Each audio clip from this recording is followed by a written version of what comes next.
بسم الله الرحمن الرحيم. أصحاب المعالي، أصحاب السعادة، شركاء الاستدامة، السلام عليكم ورحمة الله وبركاته. نسعد We بحضوركم. are so pleased for your attendance and your honoring the form of the investment for the waste sector, which has been held for the first time in the Kingdom of Saudi Arabia in view of the accelerated progress which have been witnessed by all the sectors in the Kingdom of Saudi Arabia. We are in a flourishing developments and achieved options. We are going along, we are gonna forward in a decisive steps. We will witness our emerging by which we are going toward the leadership and sustainability future, which are reflecting our potentials and our inabilities. These progress which have been witnessed by the waste sector, as it has made changes into this sector. As we want to tell you about all of the comprehensive movement which are being witnessed by the Kingdom of Saudi Arabia, we are starting our celebration by some verses of the Holy Quran, which say, in the name of Allah, the most gracious, the most merciful. Allah is the light of the heavens and the earth. The example of His light is like a niche within which is a lamp. The lamp الزجاجة كأنها كوكب دري يوقد من شجرة مباركة زيتونة لا شرقية ولا غربية يكاد زيتها يضيء ولو لم تمسسه نار نور على نور يهدي الله لنوره من يشاء ويضرب الله الأمثال للناس والله بكل شيء عليم.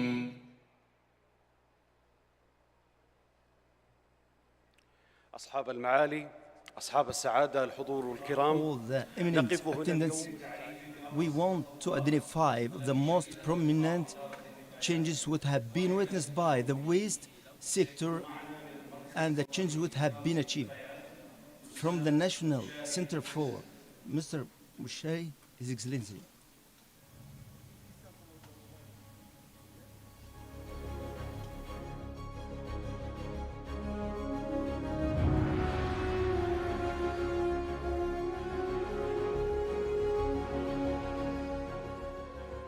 أصحاب السمو وأصحاب السعادة، نستأذنكم بدعوة سعادة الرئيس التنفيذي. We will be appreciated to invite President of the National Center for West, Dr. Abdullah bin Faisal al-Sibai, to deliver his speech.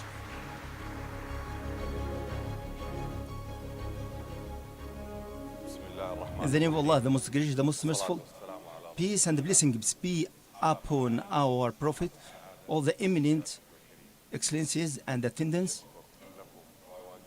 We thank you for your attendance.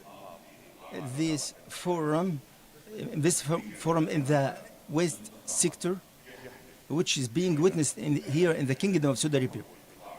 This will tell a great story about the changes that have been achieved into this sector and enable the private sector to invest into this sector by inviting all who are concerned about this and want to invest in the waste sector, whatever, from the kingdom or out of the kingdom, as we can notice now by our eminent attendants who are with us now or who are following us on the platform. We can say that we have now more than local 300 investors from the local environment or from out of the kingdom, which are witnessing all of these events. This is one of the most important things by which we are structuring and building the sector of managing the waste in order to achieve the objects here, the ambitious objects here in the sector of the waste into the Kingdom of Saudi Arabia through and by the view going in case of going with the vision of the Kingdom of Saudi Arabia 2030, the purpose of establishing this center in order to organize and manage this waste from earning it to a value in case of sustainability. I would like to thank our leadership, which is being represented in custodian of the two holy mosques and his crown, for their unlimited support and also growing with us into this sector. We welcome of all who have come and attended with us and all with us here into this hall, from the visitors who will be a main object in order to attracting the investment into the transformation track into this sector.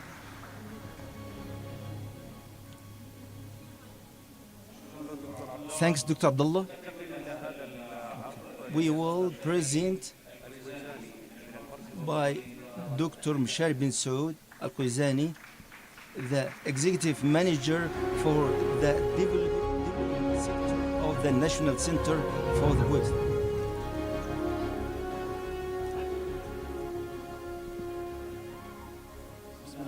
In the name of Allah, the most gracious, the most merciful. Good morning, all of you. His Excellencies, all the eminent attendants, welcome all of you in the forum, in the investment forum in the waste sector for the first session, for offering the investment chances and opportunities and how can it will be waste to wealth. We will present for you group of initiatives, group of the key initiatives and steps by which we have started by presenting some of the visions which have outlined and determined steps of the waste sector into the Kingdom of Saudi Arabia. It's a new step has been adopted by the Kingdom of Saudi Arabia through the vision of 2030 in order to give a comprehensive change into this sector in accordance with the vision of the Kingdom of Saudi Arabia and the program of the national transformation. It is known by all that the steps has been adopted by the Kingdom of Saudi Arabia through its green initiative, which enhance and support or protection of the kingdom for the planet, and as well as for the Kingdom of Saudi Arabia is witnessing an accelerating economy which support the objectives of the Kingdom of Saudi Arabia vision. It's the ninth economical center in all over the world, as well as it's one of the greatest one in the GDP. When we witness the decreasing of the investment all over the world, we can notice that the Kingdom of Saudi Arabia has witnessed a growing in percentage of 20% in the Kingdom of Saudi Arabia. This will go along with in being or in having a huge number of the waste, so we can say that we can reach this year to 150 million tons during this year. So we can imagine the great opportunities of the investment and how can they utilize and be benefit from this sector of the waste into the Kingdom of Saudi Arabia. In order to achieve the required or the requested change, we have put some steps for that to serve the transformation process. So we have enlisted the policies by the Ministry of Environment, Water and Agriculture, the sector as well, it's representing by the National Center of the Waste Management, as well as all the government entities who are caring for and organizing the developing chances and fields. The target, our target today are the visitors who are whatever from inside of the kingdom or outside of the kingdom. This sector have been organized by making legislations framework for waste management sector, as well as the activities of the waste management by which it will develop and serve this sector. This sector is dealing with main or key waste other than the military and the nuclear waste as well. We have put five key ambitions such as the decreasing of the waste, as well as the innovation and reliance on data to support decisions. One of the most important ambitions into this sector is the financial sustainability, governance, and compliance as well in this sector. We have decided that by adopting the circular economy, as well as dealing with all the types of the waste in order to achieve the greatest benefit from this sector, as well as by adopting or depending on the economy and achieving the priorities by recycling and how it will be changed to energy and investment materials. This ambition transform into this sector requires a serious work on five key principles. We are seeking to decrease the emissions, as well as the technical building infrastructures that allow the utilization of waste, economical sustaining the sector, and converting waste from burden. For the social point of view, we want to change the social behavior and applying the principles of reduce, reuse, and recycling, as well as one of the most important point into this is the organizational distribute and classify the rules into this sector regionally and generally by integrating and immigrating the efforts.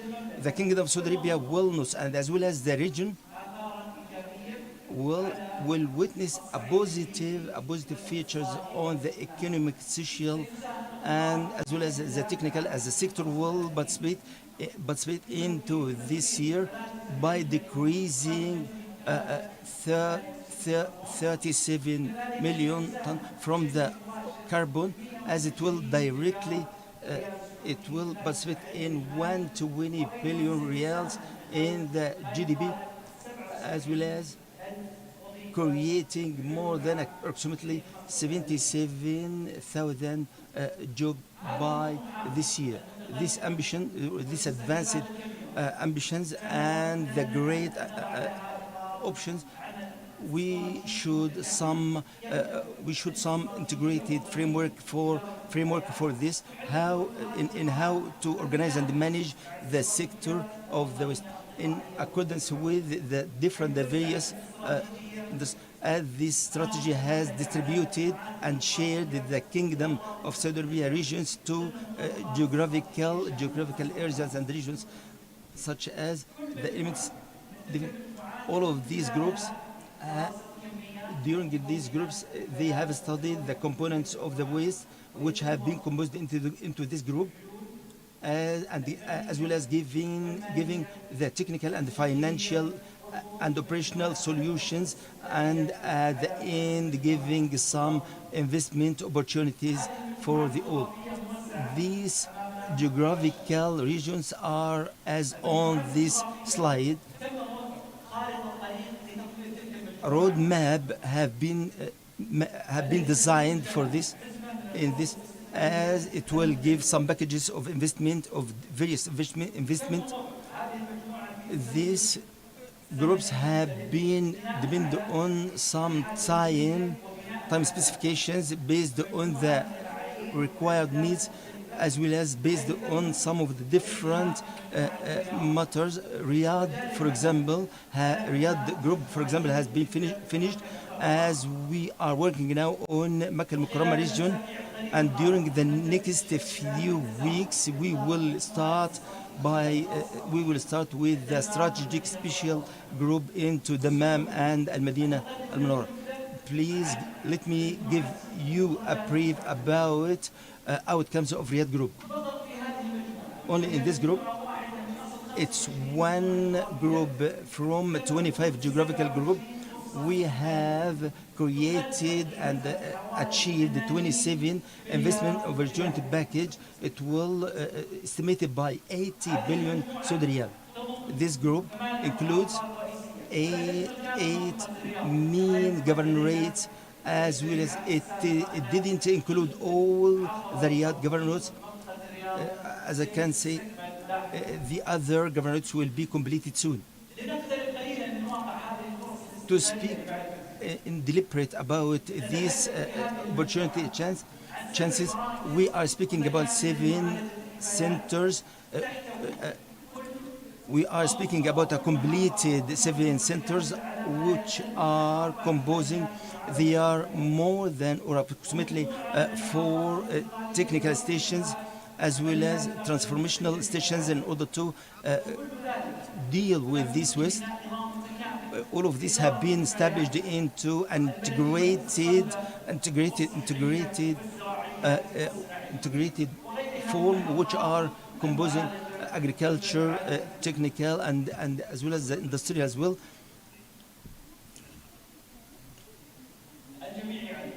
All of us know that this group and these investment opportunities, whatever from Riyadh or another, are in need for a key main of the which are being distributed on the regulatory case. We have put some conditions issuing the license and the permissions during all of this period, and as we have started with our partners from the municipal in order to go along with the controlling and sustainability, as we are today emerging some of the integrated programs which are working gradual in providing the services regarding the waste on the economical sector. For the first time some tools or materials, the financial tools, will be adopted in order to sustainability of the investments. Even EBR, and how can some markets which are dealing with these products. These are among of the inequalities which are containing the sustainability of the investment into this sector. What's next? Of course,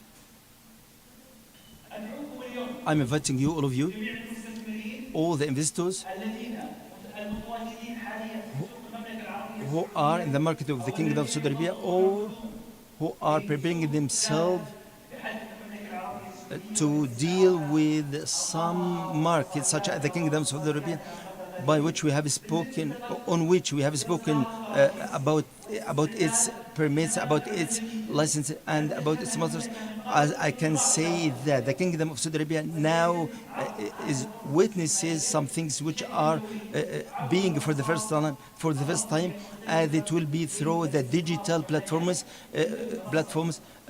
for the investment investment platforms such as chance of platform of chances and the others. As I hope all of you to give some time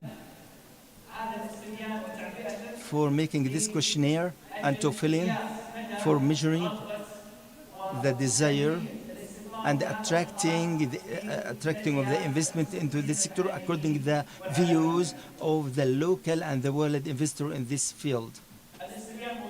The questionnaire is in front of you by this scan.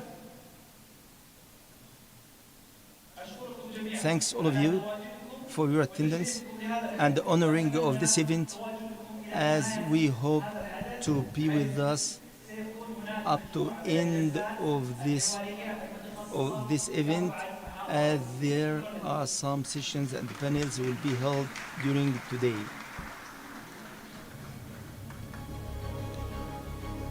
السيدات والسادة, Ladies and gentlemen, in this day we are initiating the starting step in order to develop the sector of the waste management into the Kingdom of Somaliland. His Excellency Minister of the Agriculture, Water and the Environment will initiate this forum in the waste sector.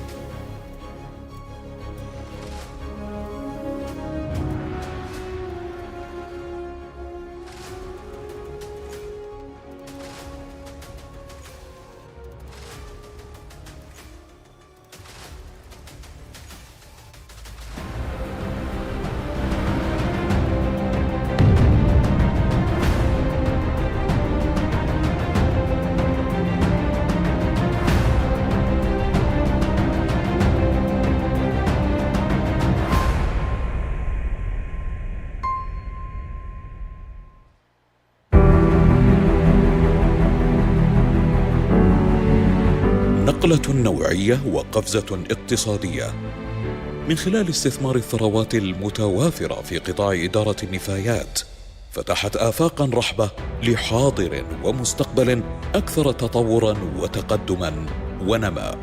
منذ أن جاءت رؤية المملكة 2030 والمركز الوطني لإدارة النفايات موان ينظم ويخطط ويمكن ويحفز الاستثمار في القطاع، شق موان طريقه في القطاع تحت مظلة إطار مؤسسي وإطار تشريعي متكون من نظام إدارة النفايات ولائحته التنفيذية، يشكل نهضة جديدة يحقق بها متطلبات التنمية المستدامة.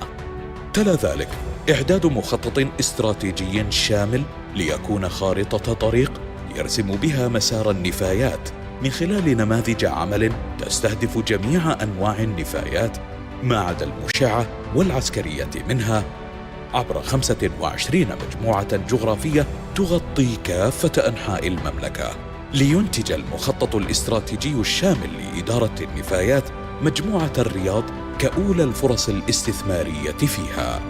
تتجسد تطلعات موان المستقبلية في السعي إلى تحويل النفايات إلى قيمة اقتصادية يراها البعض نفايات ونراها اليوم فرصا استثمارية.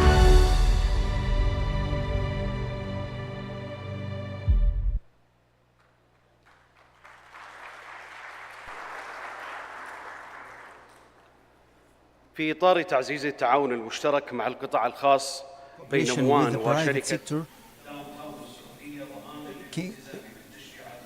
in order to abide by the regulations of the waste sector, as well as visiting the projects of downtown. So we are inviting His Excellency Abdullah bin Faisal al-Sibai, as well as Mr. Naib bin Saleh Hamdan, CEO of Downtown Company, for signing memorandum of understanding.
وفي سبيل البحث عن أوجه التكامل We are المشتركة searching مع القطاع for the الحكومي mutual and the common cooperation between Mawan and the Council of the Swedish Commercial Chamber, and as well as which will reflect on our path. We are inviting His Excellency Dr. Abdullah Sibai and His Excellency Hussein bin Abdul Qadir Al Abdul Qadir, General Secretary of the Council of the Commercial Chambers, in order to sign as well memorandum of understanding.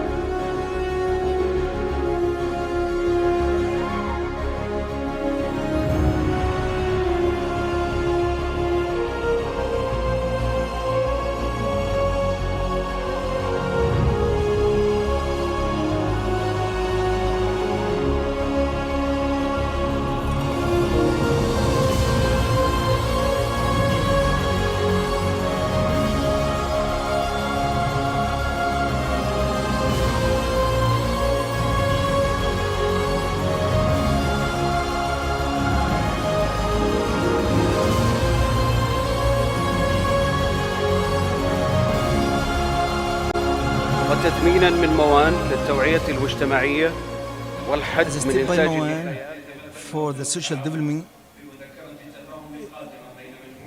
the next memorandum of understanding between Al-Ubaykan to be signed in order to utilizing the paper waste and enhancing the partnership between the two parties. So we are calling His Excellency Mr. Ahmed, the manager, and Mr. Hattan bin Said Salah, manager of Al-Ubaykan Group, for understanding, for signing the memorandum of understanding.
السيدات والسادة الحضور، نتوقف لاستراحة قصيرة ونعود لاستكمال فقرات هذا We الملتقى. will go on in continuing paragraphs of this forum.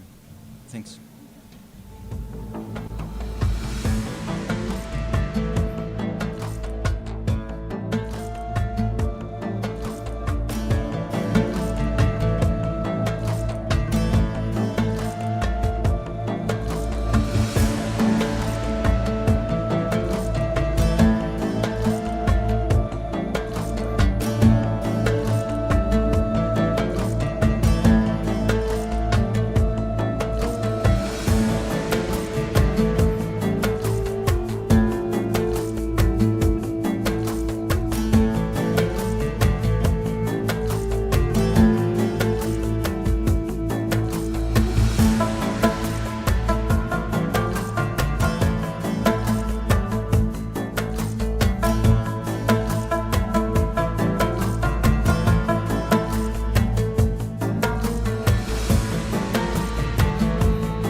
Test.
نجدد الترحيب بكم ونستألف الجلسات الحوارية لهذا الملتقى، والجلسة الأولى بعنوان ازدهار اقتصاديات قطاع إدارة النفايات.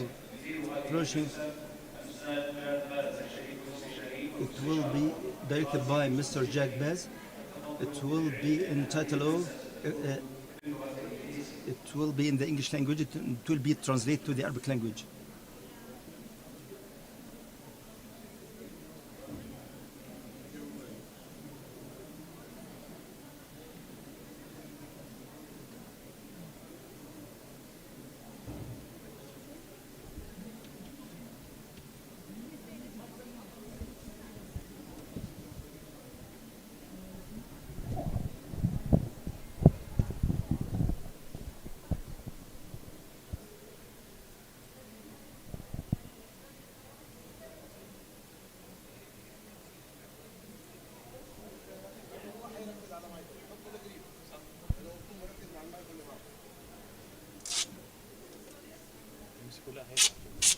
هتتعب كده يا عم ممدوح،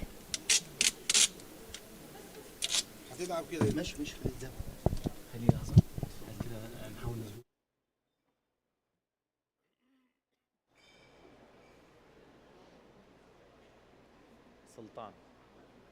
سلطان أو عبيد.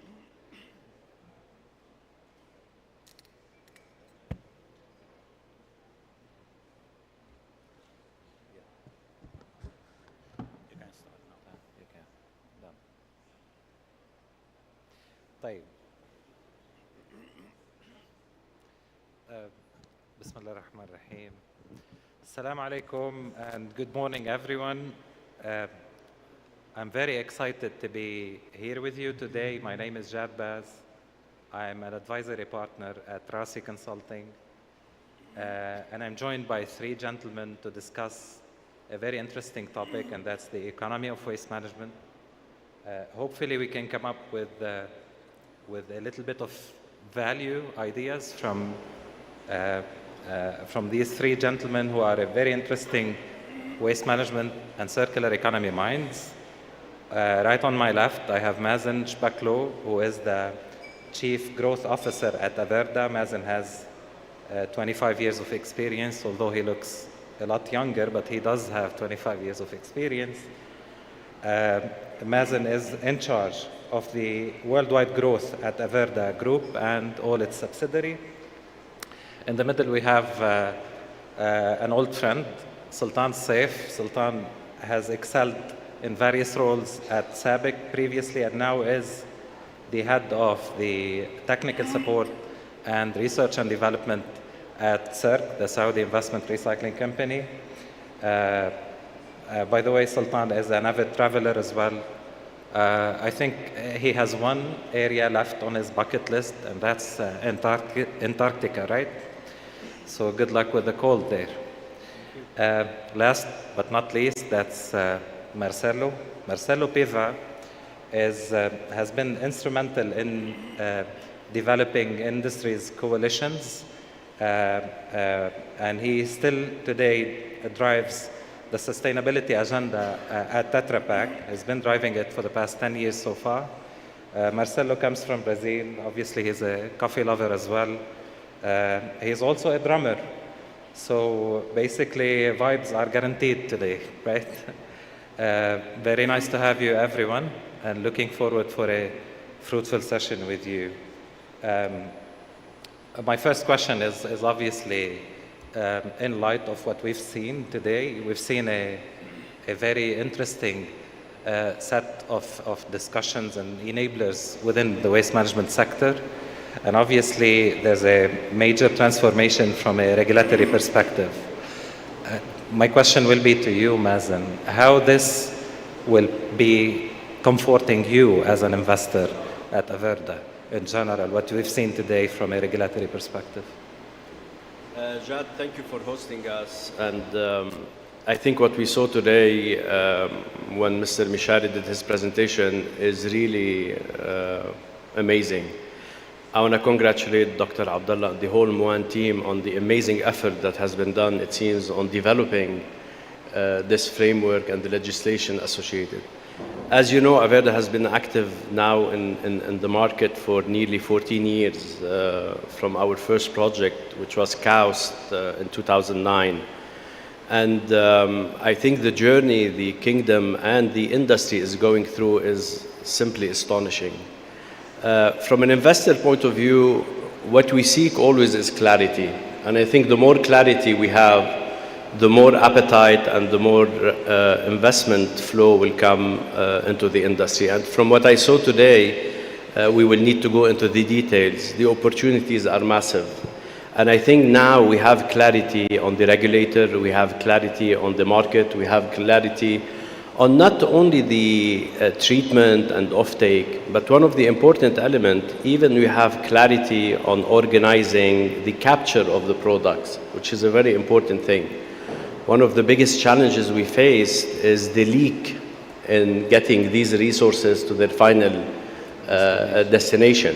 So today what I saw is the whole value chain has been addressed in the new legislation, and we really look forward into assessing these opportunities and continuing our journey in Saudi Arabia. Interesting. Sultan, with beside the regulatory aspect of these ambitions, there's as well very advanced ambitions in actually diverting waste from landfills. We're talking about 94%, 82% in total, but 94% in municipal solid waste, which is considered very ambitious. What does that form to you at CERC from the perspective of making investment decisions in relation to technologies? Now we have to recover more. We have to look more for recovery rather than just disposal. So how will that be forming a challenge to CERC, or is it an opportunity? First of all, thank you, Jadi. Thank you to Moan for organizing this great event. And I second Mr. Mazen on the congratulations, actually, on sitting through these great strides to normalize the sector. To go back to the ambitions and the goals, well, as you have said, I mean, the percentage is the 94% landfill diversion by the year 2035 that was set through by the Saudi Green Initiative, as announced by His Royal Highness in 2021, definitely requires very well-thought decisions that would have to be taken in terms of investments and in terms of the selected technologies to achieve this landfill diversion target. If we think about the technologies and how it's being selected that is powering these investment decisions, I think two of the major factors that would have to be thought about is reliability and efficiency.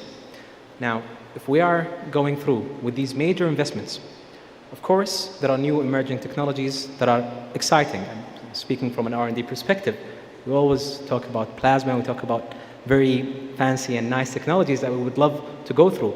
However, thinking from the kingdom's positioning and to be realistic in achieving the goals, we also have to look at what has been proven and what are the proven technologies that would have to be selected to ensure that we achieve the landfill diversion goals that we want to achieve. Another aspect is that this technology selection has to be also sensitive towards the treatment mix and the volumes that we are assuming. So, as seen in Mishari's presentation right after this session, there are goals towards reduction of waste, the highest hierarchy on the 4 R's. Now, if this is a case, this would be also competing against the ambitions on population growth on cities. We know that, for example, for the city of Riyadh, there are ambitions to reach a population that is in excess or around 15 million. Now, how would this compare against the reduction of waste? So this is another crucial aspect that we have to think of when we select the technologies to provide insightful inputs to the investment decisions. Interesting. This leads me to an interesting question as well. You mentioned reduction, right? And we have one of the global leaders in packaging, that's Tetra Pak, represented by you, Marcelo. How do you at Tetra Pak do this balancing between enough recovery, which is part of your ambitious goals, sustainability goals, versus actually reduction? This is kind of a dilemma for every production company in general. So how do you do the balancing, or is there a balance to start with? Thank you. First of all, Jad, thank you for the opportunity. Thank you, Moan, for this great event.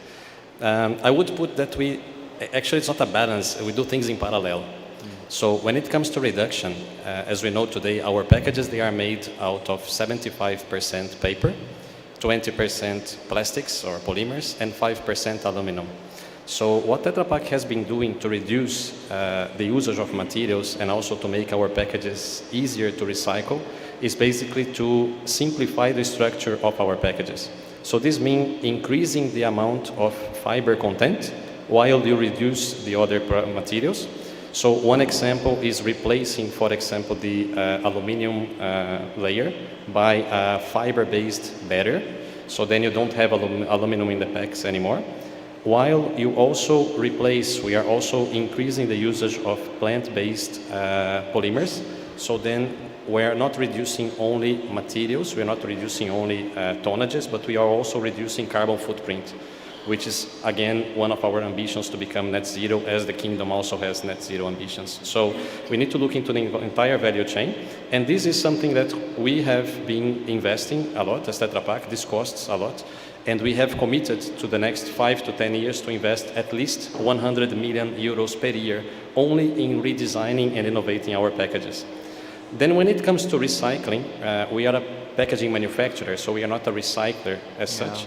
But we do have partnerships with recyclers globally. So today we have around 200 recycling partners across the globe who are actively collecting and recycling our packages. And it's not different from here in Saudi Arabia, which we just last year we launched a project here in Riyadh with 2 Saudi leading recycling companies. One of them we saw here today signing this great MOU, Obeikan Paper Industries, and the other one, Saudi Top Plastics. So basically, Obeikan, they make, let's say, together with waste management companies, collection of this material. They recycle the paper fraction into new valuable materials that can increase the interest of collection of Tetra Pak packages. And the remaining polymers and aluminum is not a waste. Actually, it's a raw material that goes to STP and gets recycled into new plastic materials. There is another commitment on recycling, which is investments from Tetra Pak, at least of 40 million euros per year in the next couple of years. And this initiative itself was very much supported by Moan. I think those 2 recyclers were one of the first licensed recyclers through the new Moan licensing system. Sure. And it was a joint investment of around 3 million euros. So it's, again, it's not only about balancing, but you cannot do one thing without driving the other one. Because today we have a problem that is waste, but tomorrow we need to understand that we need to generate less and less and make it more feasible to recycle. So I don't know, that's a kind of a tricky question, but this is how we take it forward. It is, isn't it? It obviously shows that there should be a good contribution from practically everyone.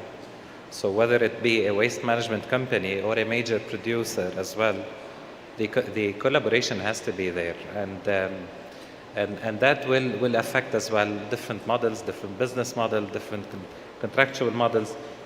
Talking about models, Sultan, we've heard Mshari talking about what's next and the potential new contracting models. We're moving away from traditional contracting models into more public-private partnerships, and obviously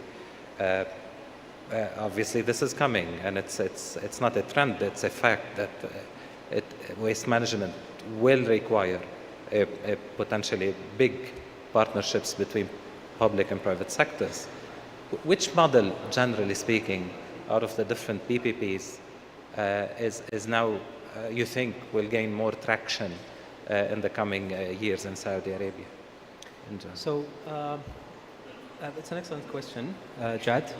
Now to go back and see what are the existing contractual agreements that are being set through, which are basically just open lump sum contracts. Now, there would be, of course, a shift, and there is a necessity to shift towards a more performance-based models. Definitely, this would ensure that there would be most optimal performance, and primarily due to 3 major factors. First factor would be de-risking. de-risking in terms of both, from the investor's perspective to ensure that you are receiving, for example, the waste flows with the specifications that you need, and also de-risking for the operator or the city management that to ensure that this waste is actually being properly treated and you are diverting from landfill in this waste. That's the first item. The second item would be also the efficiency. Efficiency in terms of not only the operating efficiency, but also the spending efficiency. So whatever you are paying for, you're getting these services in return that are meeting these standards that you want to achieve. Last but not least, also there is a third perspective, which is the business continuity. In terms of the business continuity, it's definitely a two-way stream, as I said. So it's not only a matter of the waste management company dealing with the waste, but it's also the waste generator ensuring that the waste is being delivered with the right volumes and the right specifications. And this is, of course, being powered by the sorting at source, for example, and when we speak about the municipal solid waste. Well, that's interesting. You talked about de-risking, and that's what leads me to a question to you, Mazen. De-risking those investments will probably require so many enablers. We saw a very large set of enablers, social, technical, and also even the biggest chunk is the economic enabler. We're talking gate fees, we're talking polluter pays, EPR, we're talking technical enablers, sorting, source segregation and sorting. Are these enough to de-risk an investment? Will this make the investor believe that there is a solid and safe investment opportunity that can be overtaken in Saudi Arabia? I think having them is a big enabler. We will need to see implementation. Having is one thing, implementing is another thing. If you take the whole value chain, and I think we saw the EPR and the gate fee and the offtake agreements, in a lot of cases around the world where we work, there was a leniency on the implementation of these frameworks. And I think it's a journey. The faster we can go to implementation, for example, in C&D, construction and demolition offtake agreement, the more the contractor adopts using these aggregates that come out, the more the whole value chain will make more sense, and you de-risk the whole activity. Same thing in organizing electronic waste recycling, from producer to traders in the middle to recycling to offtake agreement. And I think as long as we have clarity now that the whole value chain has been mapped, regulated, we will go to the implementation. It's a journey, and we hope it will reach there fast. And as Sultan said, I think one of the best models I see, just to build on what he said, is where regulator regulate, operator operate, and investors invest. And I think the more we have clarity on the roles of these different parties in the whole equation, the more there is focus, and the more there is success in each activity. I see. Those, well, it leads me to a question that we have all those enablers, but as you said, it's probably easier said than done. The application will rule out executing and setting those enablers in reality is challenging usually, right? But now when we see recovery rates as high as what the kingdom is targeting, versus, for example, waste to energy rates, does that require even more enablers, Sultan? Do you think this will require more to achieve higher recovery rate rather than just sending it to a waste to energy plant? Well, Jad, I think really what we're seeing here is competing demands. So what are we targeting? If we look into waste to energy, of course it's a robust solution that would assure landfill diversion. If we look into absolute recyclability, which in terms of a sustainability perspective can give us higher result on the sustainability index. However, we have to take a step back and look into this target, the 94%, that is set through with a specific timeline and with, massive efforts towards achieving this target, the 94%. To reach this target, we have to learn from the experiences and start from where others have ended. Let's take, for example, Japan. In Japan, we see that, and of course, this is, with reference to the models looked at with the center, the energy recovery rates, or the waste to energy, accounts for 60 to 70% of the total, let's say, treatment mix. The landfill diversion in this country achieved already complete landfill diversion. The remainder is, of course, going into recyclability.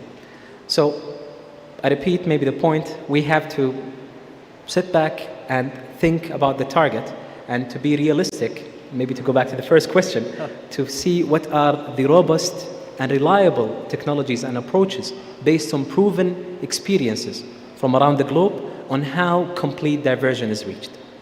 Yeah, that's true. I believe that as well. Well, I don't know why my voice is always higher, but I believe that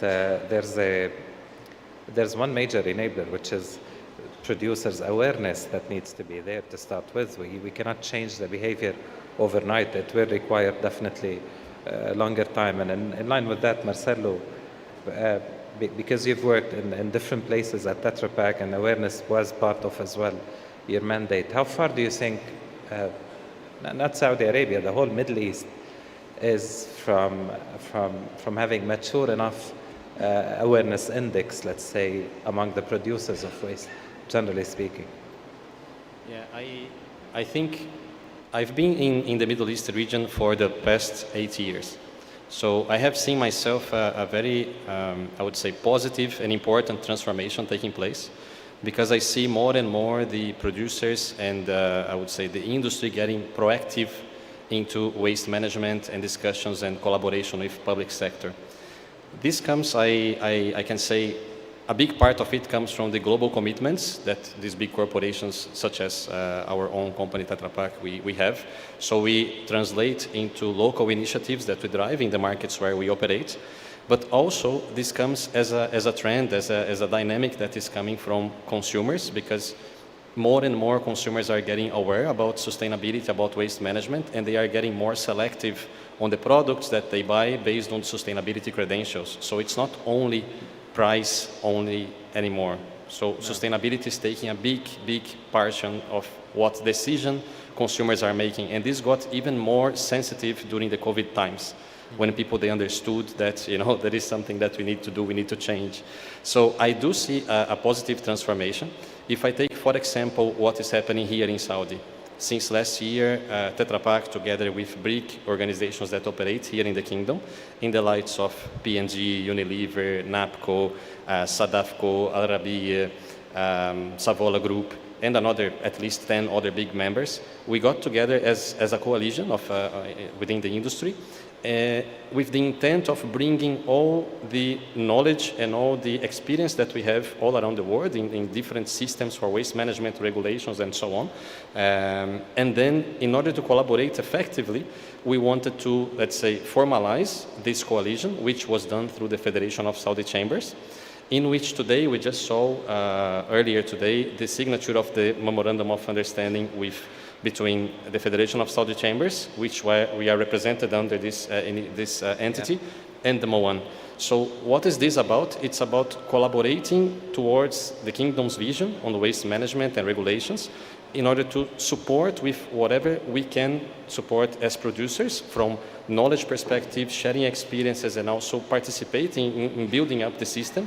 Because as we heard from Maz and from Sultan, you have technologies, you have systems, and it's not something that works elsewhere, can be just copy-paste to Saudi. So we need to bring the knowledge, but understanding that it has to be tailored or designed for the local reality. So I do see this change happening. I see here in Saudi Arabia really advancements in this area. And from consumer perspective, it's also very important to create awareness towards separation and recycling. But first, consumers, they need to have infrastructure in place. So as producers, working in redesigning, working in getting proactive in collaboration with the government, partnership with waste management companies' recycling initiatives, and the public sector towards regulations and investments, then we can create this ecosystem that consumers will have an infrastructure, a place where they can place their materials, they can play their role. So that's very important when we talk about awareness to consumers, that first we need to have a proper base built. And I see that, at least from producer perspective, it's happening, and it's happening in a good pace, I would say, together with government and other important stakeholders. Next step, then, important to get consumers to play their role. Otherwise, any technology will not work if consumers don't make their own separation at source. Sure. I think we're quickly running out of time, but I have one more question that I would like to ask to you, Mazen and Sultan, and it's about offtake, because obviously we tried to reduce it, and eventually waste will be generated, then we have to recover it. Offtake is one major enabler for any investor. From what we've seen today during Mshari's presentation, what kind of challenges, risks, or opportunities do you see within the kingdom for what concerns the offtake? You mentioned a while back that offtake is a major pillar for the success or failure of any investment. Where do the challenges actually lie? I think offtake, generally you have the risk of a lot of the offtake aggregates are commodities. So you have international commodity pricing which has an impact on them.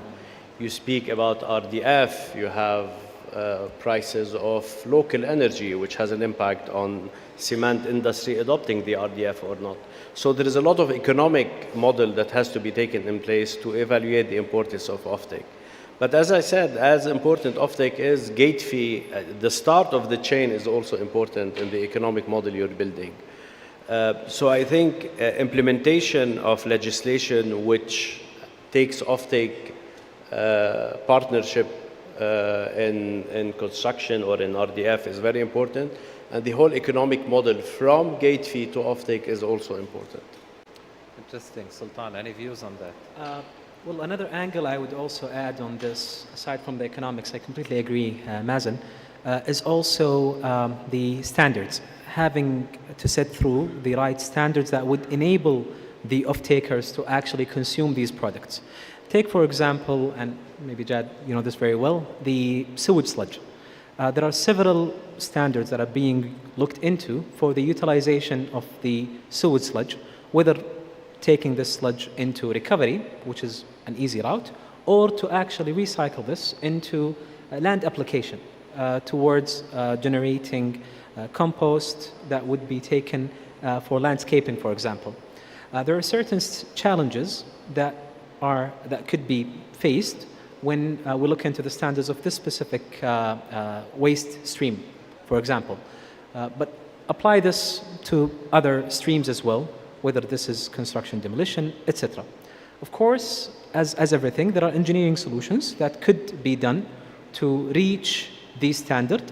But the other side and the flip coin of this dilemma is that if you want to achieve the higher standards, then you go back to the issue of the economics. So it's really interchangeable. This is the challenge that would be faced by any investor. It requires a lot of balancing, obviously, right? Anyway, I have no further question. I'll leave it to you. If anyone has any closing comments, we start with you. Marcelo, please go ahead.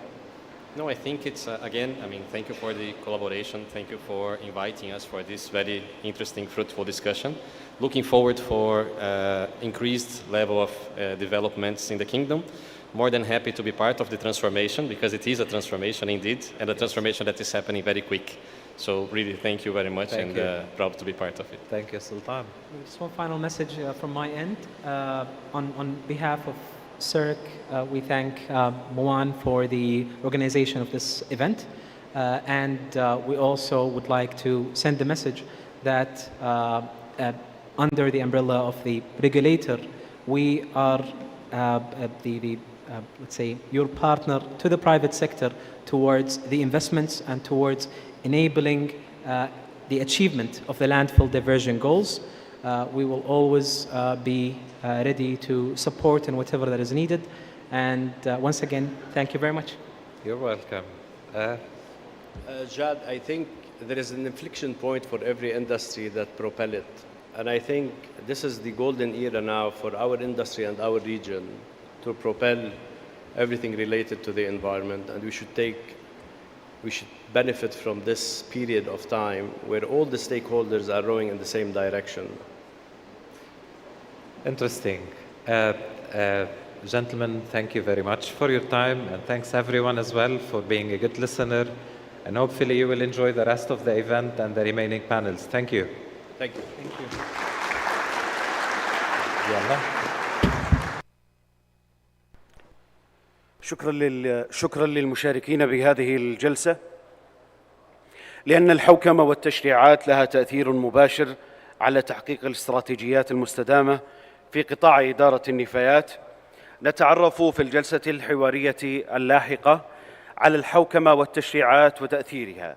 يديرها الأستاذ أسامة طه كبير المستشارين في موان، ويثريها بالمشاركة الأستاذة كاثرين ووركمان الشريك في بنسنت ماسونز، ويان برايس مدير إدارة الموارد والنفايات في نيوم، والأستاذة رفيف عبد الرزاق مديرة برامج التنمية المستدامة في البنك الدولي.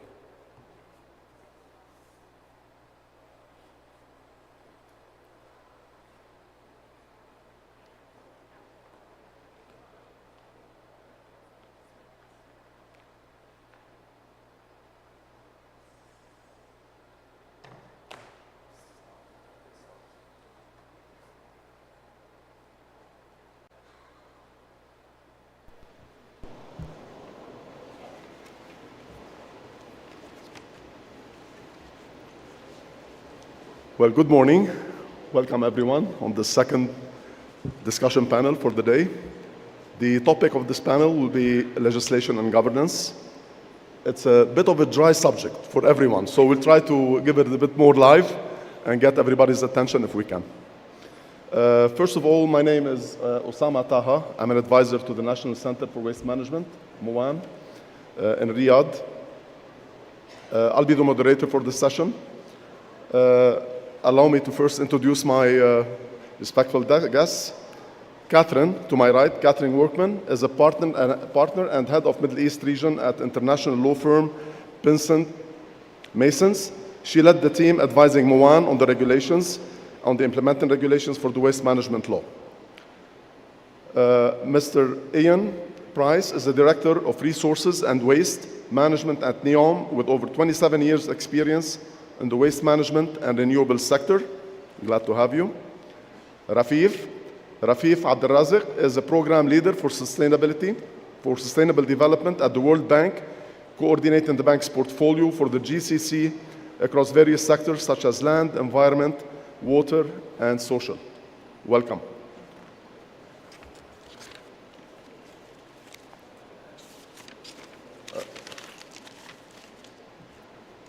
About 1.5 years ago, the Kingdom of Saudi Arabia passed a new waste management law that embodied the key principles of circular economy, including sustainable consumption of material, waste minimization and reuse, and segregation at source.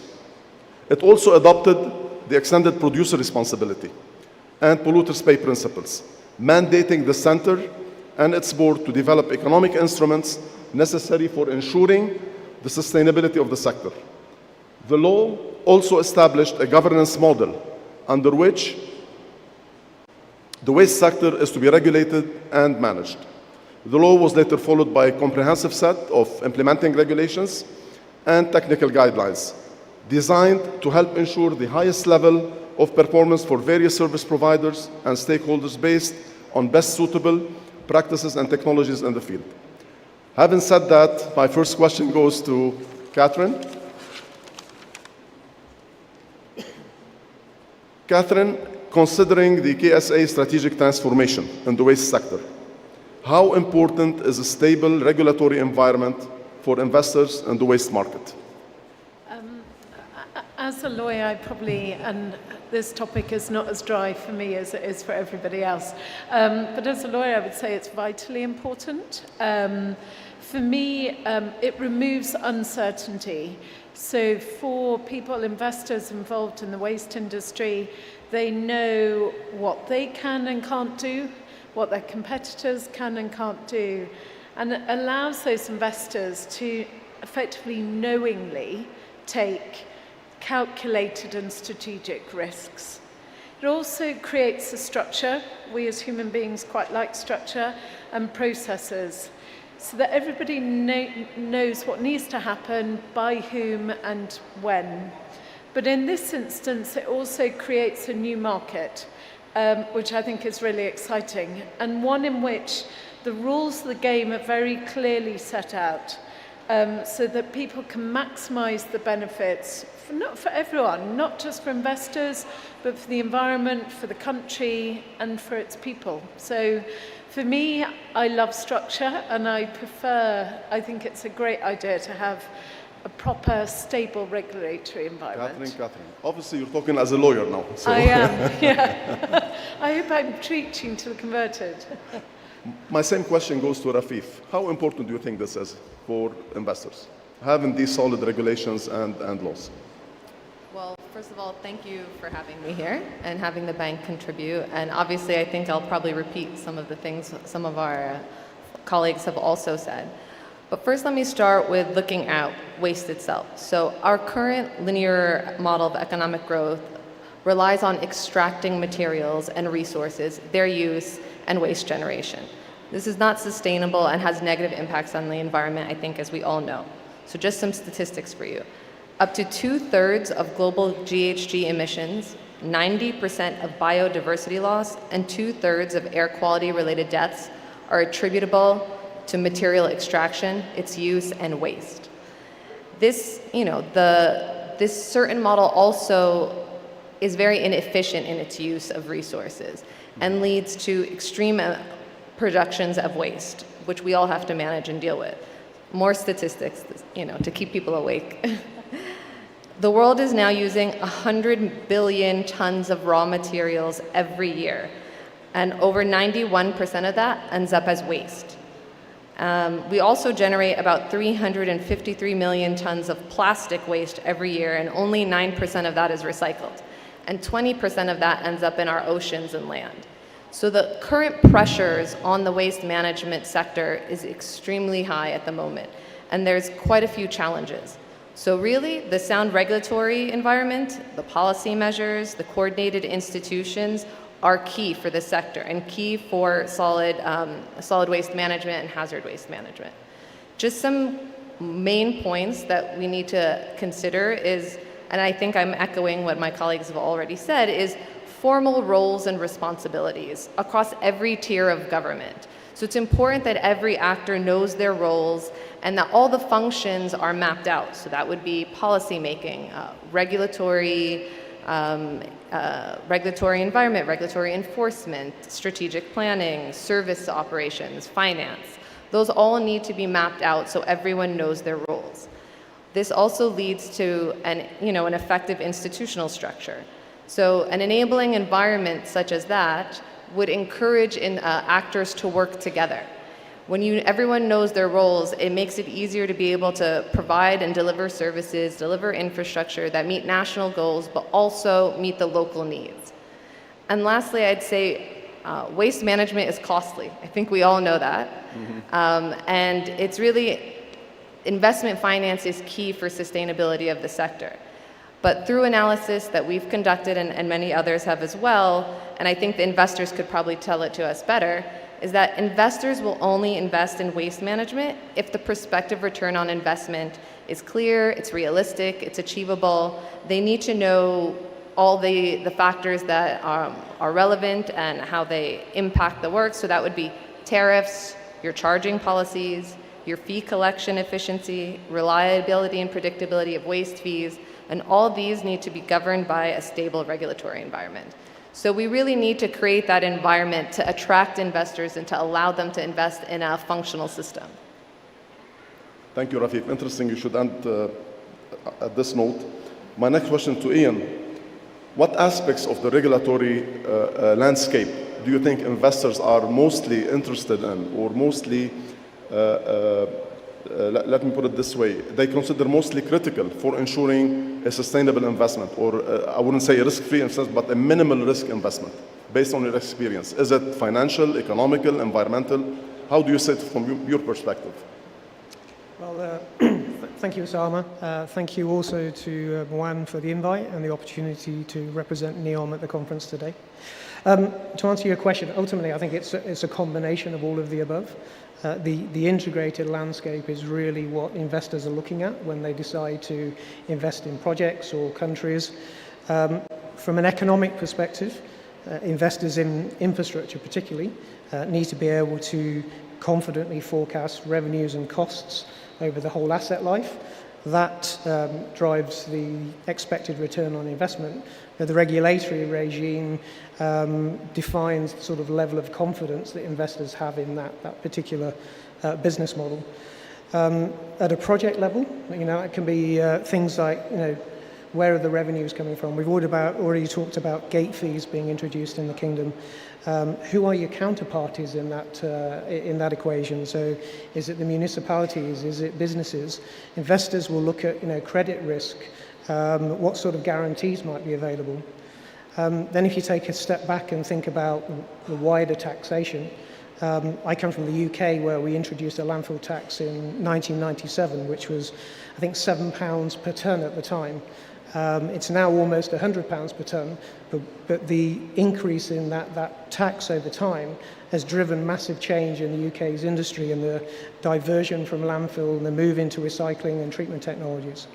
And then finally, from an economic perspective, what are the opportunities or what are the presence of grants, subsidies, whether it's from a CapEx perspective or a revenue enhancement perspective.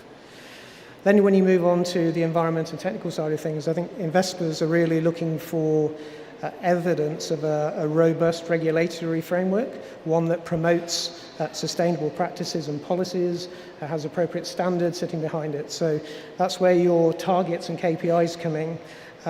That's where planning and permitting comes in, because investors want to know there's a clear program for how they obtain planning and permitting. They don't just want an open-ended system that might take years to approve.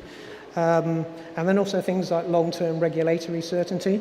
One thing investors hate is the dreaded sort of change in law. So trying to set up appropriate contract structures where there's a fair exchange or fair allocation of risk to the parties that are best placed to take that risk. And ultimately underpinning that and all of the changes that are being proposed in the kingdom is how well these new rules are going to be enforced. Great. Thank you, Ian. Thank you. Catherine, this is for you. So how do you see the new waste law, since you've been involved in the regulations and the waste law in the kingdom? How do you see this law mitigating risks for investors? Where do you see the aspects of mitigating risk for investors? Yeah, so just thinking about what those risks might be, and Ian and Rafif was talking about, and actually Jad on the last panel, just thinking about how those risks can be mitigated. Obviously, the regulatory environment, having one is a good thing with the structure. And actually, I'd quite like to use an example of what is in the law that we put into the law, of an interplay between the law and the implementing regulations. But it links to a point that Jad made about the use of PPPs. Because some of the things, if you enter into a PPP agreement, I know from my own perspective, worrying about, well, do you have exclusivity over that waste? Once you've got that waste stream, when it comes to you, what can you do with it? Can you own it? Can you sell it? What can you do with it? So there's a couple of articles in the law, Article 7, which says that the ownership of the waste belongs with the state. But then it goes on to say the implementing regulations can expand on that. Equally, Article 15 talks about contracts with the private sector and how those might be managed. And then you've got Article 180 of the implementing regulations that go on to expand upon that for dealing with any investors dealing with waste and entering into contracts. And there's some things in there that help to mitigate those risks, help to deal with, and a phrase which was also used on the last panel, about the entire value chain, from the beginning, once you collect that waste, all the way to the end to safe disposal, what you do with that and the contracts that relate to that. But the Marwan is given ability as part of that to issue approvals. One of them is approvals in relation to the rights to the competent authority to grant exclusivity of waste. This is brilliant. That if we're going to have to deal with it, the rights of the competent authority to deal with the waste, actually the rights of service providers to generate income from the byproducts from the waste. So once they have recycled, recovered the waste, what are they going to do with those? Creating a third-party market for third-party income. There is, and I think that Sultan mentioned it on the last panel about performance-based contracts, a whole regime about performance-related income. So there is the Act and its implementing regulations, I think have done it, I would say this, a great job of anticipating where those risks might be for the private sector and address those risks to ensure that the private sector investment can be considered and the risks are done. So I'm quite excited by those because I think that's going to massively have an impact upon the ability to deliver an entire waste infrastructure using PPP. Great, great. My next question to you, Rafeef. Based on your experience with the World Bank on sustainability, and how do you see the incorporation of circular principles within the waste law creating? What kind of opportunities do you see this creating in terms of investments and in terms of new opportunities for the waste market? Okay. Well, thank you. That's a great question. Well, the circular economy, as I think we all know, offers a sustainable alternative to what we're currently operating in, the linear economy. I mean, more broadly, allows for green, resilient, inclusive development. It helps achieve climate targets. It helps achieve SDGs goals as well as GBF targets. But specifically more for Saudi Arabia, it will help, transition the country into climate neutrality, as well as decoupling economic growth from resource extraction. But more specifically, there are some real, let's say, achievable targets that could be managed through shifting or transitioning towards a circular economy. I think the clear, obvious one is reduced waste. I mean, just by phasing out waste and pollution and keeping materials and resources in use, you can work towards a waste-free future or waste-free development, which would be key considering the scale of development going forward in the kingdom. But also, I don't know how many know, but there's also a great opportunity for job creation, both in high and low-skilled jobs, which could help ease the transition. So recycling, refurbishing, remanufacturing are all labor-intensive, and they can all create more jobs than the current practices. Some more statistics for you. In the waste sector, for every 10,000 tons of waste products incinerated, that creates 1 job. For every 10,000 tons from landfilling, that only creates 6 jobs. And from recycling, 36. But from refurbishing and reuse, it creates 296 jobs for the same 10,000 tons. So there's a real opportunity there. Another challenge the kingdom faces is food waste. And by introducing circular principles into food waste, you could really help address this challenge. So approximately 1/3 of food produced globally ends up as waste, which is about equal to 1 trillion direct economic costs per year, 700 billion in environmental costs, and 900 billion in social costs. So just by introducing circular approach to food waste, you could help address those losses, those costs, by regenerating food such as for feedstock, that would help eliminate waste and could lead to job creation in other sectors. One of the earlier points I made was on biodiversity. So the current model of extracting contributes to 90% biodiversity loss. By reducing material extraction through reuse and refurbishment, the circular economy could help contribute to addressing this specific challenge. And lastly, I'd say on achieving climate change mitigation. The circular economy offers different approaches and interventions to mitigate in specific sectors, which are harder to abate sectors. So that would be steel, petrochemical, aluminum, and cement. So there's quite a few opportunities by integrating circular principles into the system going forward. Thank you for putting the numbers in perspective, not the other way around. We like numbers. My next question is to you, Ian. When it comes to licensing, a fully licensed and organized market, how would this incentivize new business opportunities, and how does licensing play a positive role into developing the waste investment market? I think in simple terms, yes. I think licensing will bring a number of benefits from an investment landscape perspective. One of the first ones is transparency.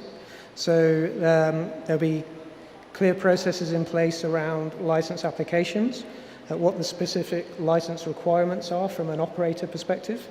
There'll be appropriate bonding and security required of the operators to ensure that we're only getting professional companies that are working in the space. There's going to be a central registry of everybody that's licensed, exactly who's doing what and what they're allowed to do, what they're not allowed to do. Clear understanding, I think, of the required interactions with the regulator, including reporting, data, so on and so forth. All of that will improve transparency as we go forward. That will allow us to make better decisions. It will allow us to tweak standards, regulations as we go forward, as we see how the markets react to what's taking place. And ultimately, that will improve investor confidence, I think, because they will start to see that everybody is operating on the same playing field. So it's a level playing field. I come back to the point I made in part of the answer to my first question. The other important thing, I think, is enforcement. So appropriate enforcement of the regulations needs to be in place, particularly as we go forward to drive out unlicensed and in the future potential illegal operators in the kingdom. Two reasons. One, you just want to drive out that sort of behavior to the greatest extent possible. But it will also reduce the kind of material leakage from the system. So instead of having lots of material that's illegally dumped in the desert or wherever it might be, investors will see that that material is largely being captured within the systems, and they have a greater degree of confidence in the data and the volumes and tonnages of material that's available to them. So I think overall, if we get those two key things right, that will further improve overall investor and business confidence. Thank you, Ian. Thank you for your perspective. Unfortunately, we are running out of time. I thought it was a dull subject, but obviously, just time flies when you're having fun. Thank you for your time. Thank you for being here. Is there anything you would like to close this discussion with? Anybody has a last say? Rafif? No? I would just like to say that I see quite a bit of opportunity in the kingdom and a lot of room for innovation. So I can see the kingdom becoming leaders in this sector and really taking forward initiatives that we keep talking about, that we see other countries taking on gradually in one sector, not necessarily across all of waste management, but I see the opportunity here to take a whole of government and a whole of sector approach. And so I look forward to seeing how the government and the investors take it forward. Thank you. Ian, anything you have to add? I guess one key thing for me is really wanting to see a lot of active engagement with investors, with the investment community, with the operators that are going to be coming in and delivering these new facilities.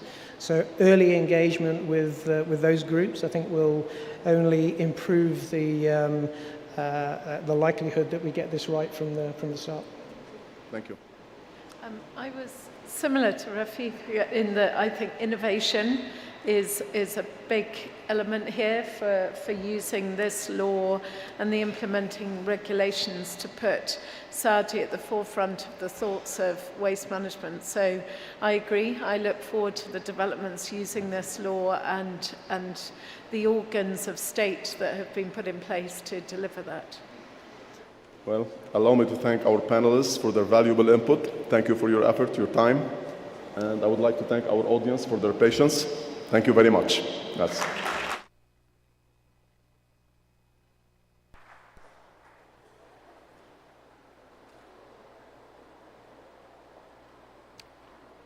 شكرا لضيوف هذه الجلسة وننتقل للجلسة Thanks التي for this تليها. to all, as we will come to the third panel, which will under the title of the innovations, which will be managed by Revolus Manipolis, Executive of Dinwest, Dr. Dalin,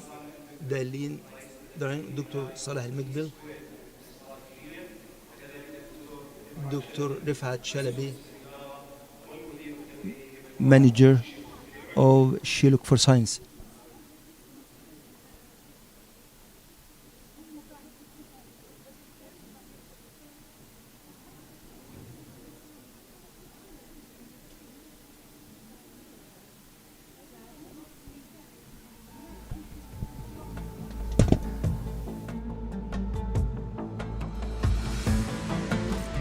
Good afternoon, everybody.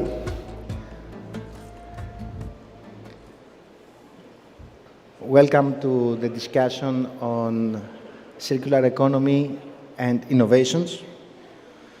My name is Antonis Mavropoulos. I'm working in the waste management sector for almost 30 years in 35 different countries. I started by designing landfills. Right now I'm dealing with robotics and the circular economy of food. It's my pleasure to be here, and thanks for the invitation. And I have the honor to have three excellent speakers. Let me introduce them first. First of all, Mr. Darren Perrin, an experienced chartered waste manager and a systemic thinker, very experienced in delivering change through business cases. Right now, he's the director of Roland Berger in the Middle East Sustainability Team. And he's supporting circular economy waste strategy and technology projects across KSA and United Arab Emirates. Then it's a pleasure to have with us Dr. Rifat Shalabi, the chairman and co-founder of the Sinuk Science Holdings. Dr. Shalabi is the co-inventor of the technology developed by Sinuk Sciences, and in his role as co-founder of Sinuk Engineering, the company developed and commercialized technology for combining conversion of low-quality biomass and coal into high-value environmental products and renewable fuel. And finally, we have engineer Saleh Al-Maqbil. Welcome. Saleh is the Chief Strategy Officer at IoT Square with extensive experience in the technology industry, specialized in finance, strategy, investment, and engineering. He's also a senior expert at STC, where he previously served as a CapEx and OpEx manager, general manager at STC, among other key management and technical functions. So, we have two ongoing revolutions: the revolution of circular economy and the revolution of the industrial revolution, what we call Industry 4.0. Both of them represent economic opportunities of trillions of dollars. Robotics are already here in the waste sector. Artificial intelligence is used a lot. And there is no new facility designed without big data systems and thousands of sensors. So the question is first for Darren. How do you think the advances of Industry 4.0 will affect the waste business? And how soon you believe this will be applicable to the Saudi Kingdom? Thanks for the question. I mean, it's a really good question, and I think people talk about innovation, and I think we need to remember with that in what context we're talking about. So what's the starting point of where you're moving in that place? Clearly, when we're talking about innovation, I see it as 5 key areas. I see it in terms of data, so things like blockchain, artificial intelligence, Internet of Things. So how do we actually make informed decisions based on tracking those material flows and the data which does that, and the systems that support that? AI has a very key role to play within that space. The second then is in education. So in education, we're talking around how do we communicate and bring on the communities. And we see lots of apps there's an app for everything these days, so apps play a key role, and the role of then learning through artificial intelligence around how we behave, what we use, how we use it, to help train us to make informed change in terms of our behaviours. Other areas is then around health and safety, so we look at things like informed decisions around managing risks in terms of how we collect material, how we process material. The role of automation. Now, when we're talking about automation, that's all the way through the value chain. So when we're talking around the collection of waste, so things like automated collection vehicles, we start to see that coming into place, whether it's around automated routing to drive efficiency, whether we're talking about the sorting of materials. So earlier speakers have talked about MRFs. So MRFs now regarding robotic sorting, around the technologies associated with that in order to maximise the material quality, whether that's how we collect material through container deposit type systems. And I think the final point then is the processing point around technology. So when we're talking around technology, things like waste to hydrogen, waste to fuel, very different innovative technologies that are then in terms of actually managing that waste. I think when we talk about how soon, and when we talk about for the Kingdom of Saudi Arabia, I think we need to recognise the Kingdom needs to go through a period of transition. But there's no reason why the Kingdom of Saudi Arabia couldn't equally embrace those technologies in the same way as other jurisdictions around the globe. Ultimately, it depends on your balance of CapEx and OpEx. We talk around robotics and automated sorting of materials. That only makes sense if you balance it off against the labour costs and of actually manually sorting that material with labour instead. So there needs to be the right balance and the right investment opportunities to then say what is financially stable within that. And I think it will vary between different areas. You only need to look at some of the gigacities like NEOM, which are far-reaching in terms of the innovation, looking to do things different. It's going to have different solutions to probably some of the more remoter communities. But I think by the fact we've got the new strategy, which is ambitious, we've got new regulations, which shows clear governance, clear opportunity through it, really sets that base in which to make that investment in technology within the Kingdom. Thank you, Darren. Engineer Al-Mikbel, Saudi is an emerging market, and at the same time is advancing also towards the innovations of Industry 4.0. Where do you see the economic opportunities in this framework? All right, thank you very much for having me, first of all. Is this good? Okay. Yes. Thank you very much for having me. I really appreciate it with the elite persons within this panel. I believe that policymakers require a business model that ensures that they have the return on investment based on the investments that they put in within the technology. The business case has to sound.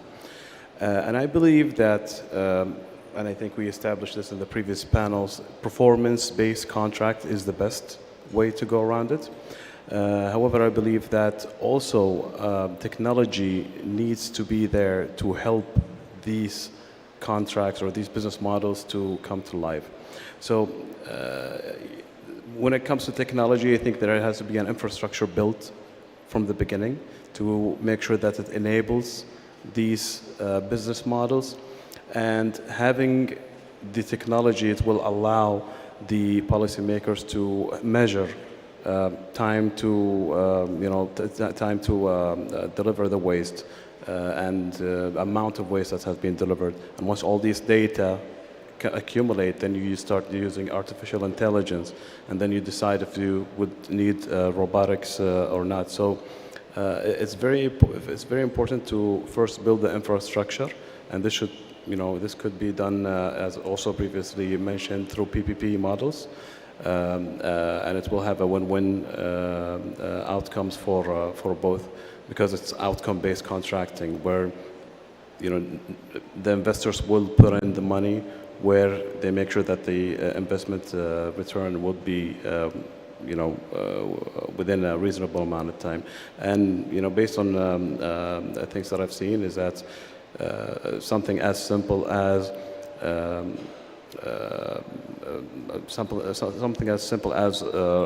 having a sensor on the pen to make sure it's filled or not. So the garbage collector collects only or goes only to places where it's needed, has an efficiency of employee and energy that's being used to collect the waste by 50%.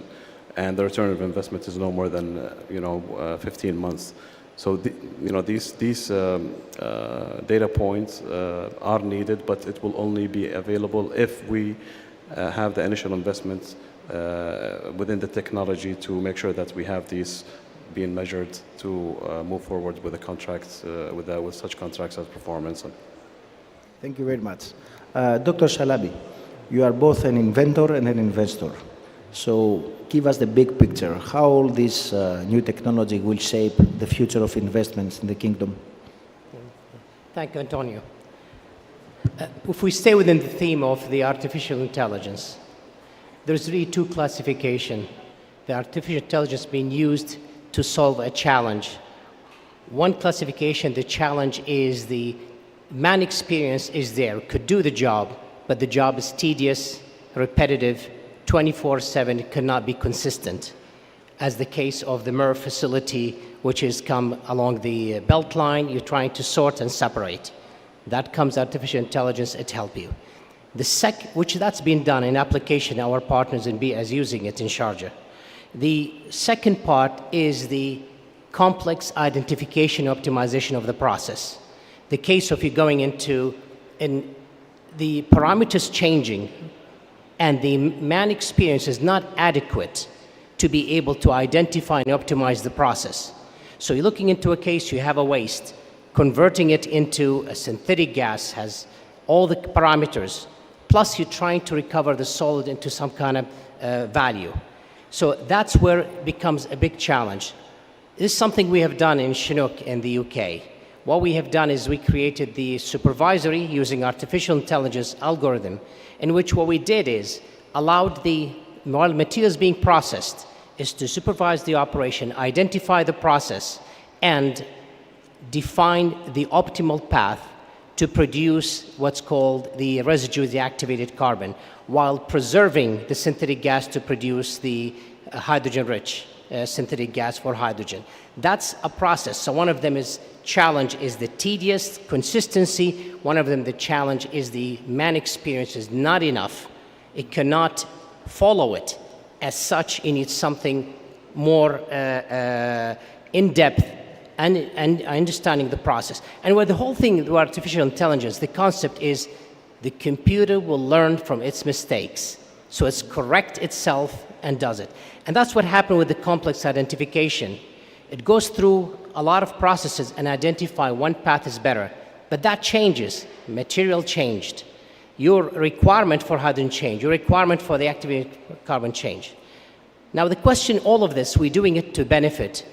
I could give you from ourselves the benefit we've seen. Typically what's called activated carbon, which is a product used to clean and filter the water that we use. It's used in every country to use the filter, to filter the water, the air.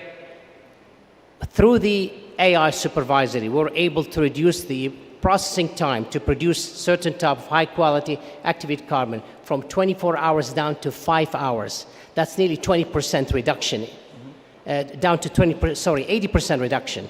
So that's give you an idea. So it is beneficial. Another thing is the production increases. So now we're talking of a smaller equipment to have the same production. That's the cost benefit from it. So the AI is real, it's happening, it's implemented, it's starting with the simpler, repetitive, and going into the complex part. What we're doing is the next phase is more trying to coordinate it with the hydrogen. And that's what you'll see, it's happening in the market. Thanks. We're going to talk about that very soon. Now, let me put the straightforward question. As we are heading towards circular economy, sometimes, especially when we talk in European Union, I feel that we forget to talk about the role of energy. So what is the role of waste to energy in the circular economy, Darren? Hello. A very, very good question, a topic right at the core of my heart that I've been discussing for a number of years. I think the key thing to bear in mind here is The one key thing where waste to energy, in terms of with circular economy, where it plays, is we need to realise and recognise waste to energy is not an energy solution in its direct right. Waste to energy is a sanitation solution. If it didn't go to waste to energy, it would go to landfill. We know landfill is bad. If we want to eliminate landfill, then it goes to the land. We don't want that because that's bad. So waste to energy is a sanitation solution to manage that. We've seen the figures, 100 million tonnes of waste is a necessity in order to do that. The whole debate of where does waste to energy sit then in the sense of a circular economy, we need to recognise that in the circular economy, material that comes out of the system is regarded as leakage. But we need to be very, very careful not to be purist about that debate, and we need to recognise where we're at in terms of the management of the waste. So I think with that in mind, to me, there's 5 key big challenges. First one is making sure we have a very honest, informed debate about this, and we don't end up being purists about thinking everything will be recycled, everything will all be avoided, and suddenly it's going to disappear with the fairies. Europe made that mistake, and it's really important that we don't follow the same mistakes. Every solution needs to be a balanced solution that we try and manage waste as appropriate as we can up the hierarchy. It has a role to play.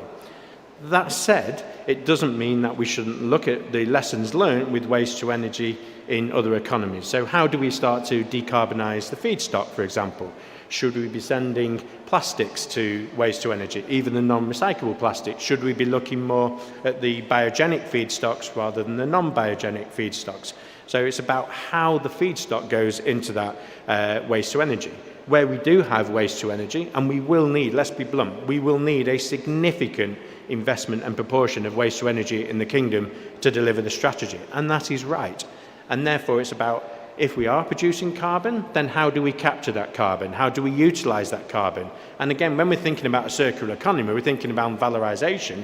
Carbon and carbon dioxide has a very high product value in its own right to feed into other industries. So it's about how do we capture that material.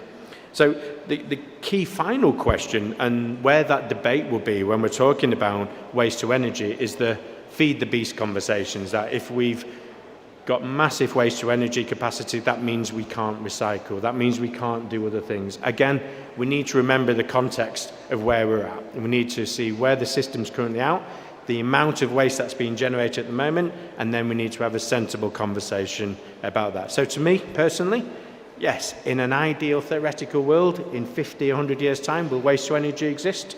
Maybe, maybe not in a true circular economy. A true circular economy is nothing leaves the system. So by definition, nothing would ever go to a waste to energy facility.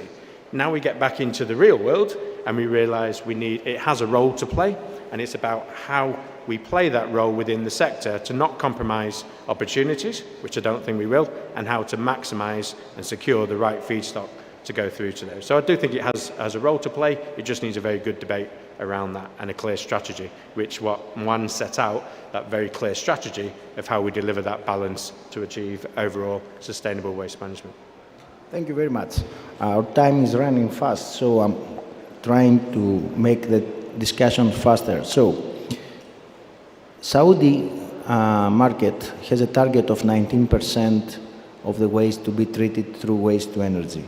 And we know very well that there is also a very ambitious plan about green hydrogen. How these two elements are linked, Dr. Chalabi? Okay, very good question.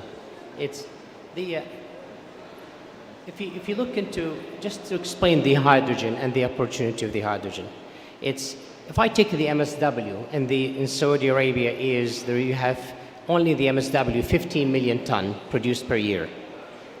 For that MSW, with the calorific value that's for it, you'll be able to reduce 5% by weight hydrogen. So that's 750,000 ton per year of hydrogen. That's a really significant amount. Just to understand, this is a conference about investment. It is hydrogen in the United Kingdom is sold at the pump, goes for between $20 to $30 per metric ton. In the US, it goes $10 to $20.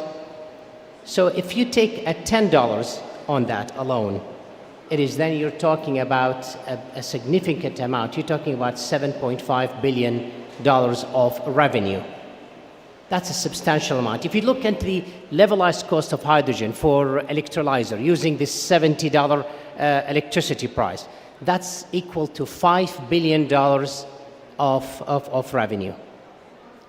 If you convert 10%, only 10% of the MSW, that's a $500 million revenue, and the profit will be over $250 million. So if this is investment.